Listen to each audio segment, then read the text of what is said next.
middleweights going at it now, where we got Mantas Kondratavicius coming in at -700 going up against Antonio Trocoli, who comes in at +525. Now, starting off on the Kondratavicius side, I'm going to go with Mantas. We're not going to keep saying that long-ass last name that these Lithuanians normally bring to the table.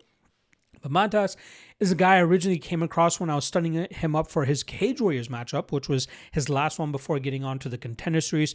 And he showcased a very slick striking game. None of his fights hitting the scorecards. He had only reached the second round twice.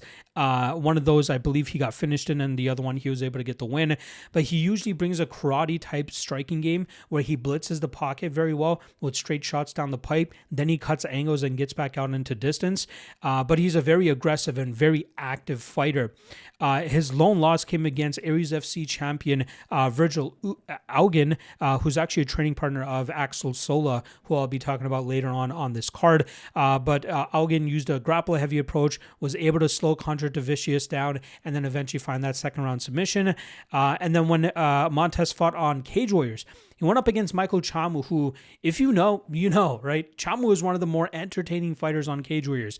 That guy may never make it to the UFC or even get a shot on the Contender Series because of how volatile his game is. He's very good in terms of creating chaos and thriving within it, but also going out on his shield if he's fighting somebody good enough. And that's what he fought with Mantas that night. Mantas stuffed the takedown of Chamu immediately. They engaged in a pocket exchange, and it was a slicker, straighter shots of Mantas that eventually clipped Chamu and put him away. And that all took place in just 47 seconds. Then Kondratavicius gets that Contender Series shots against Daniil Barbier. And I was kind of surprised to see Mantas be the one shooting right away. I thought he would engage in the pocket immediately with Barbier and try to rely on his speed and technical superiority.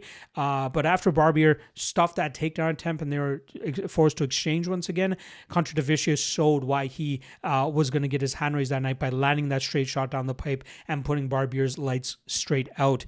At 26 years old, this guy is a fun prospect in the middleweight division, especially considering how much violence and entertainment he brings whenever he steps foot inside the cage.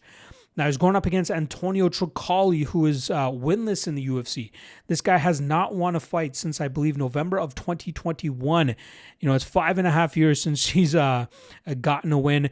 He had a 3-year-long layoff before coming to the UFC, which I still don't understand why the UFC decided to sign him, but he got knocked out by Sharamagomedov in 2.5 rounds. Again, kind of surprised that he even made it that far, especially when you consider that Trishan Gore and Mansour Abdul Malik both submitted him in less than a round and a half, or less than a minute and a half.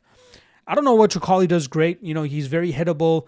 He looks for the door whenever he can. He's fought very low-level competition on the regional scene as well. I don't want to spend too much time on this guy. I just don't think he's UFC level whatsoever.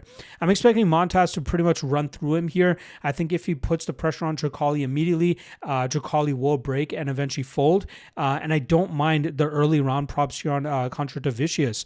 You got round one submission sitting at +1,000, which I know Mantas normally looks for KOs, but if he looks to go for the takedown right away like he did against Daniil and open up a submission opportunity, I wouldn't be surprised if he was able to succeed with that.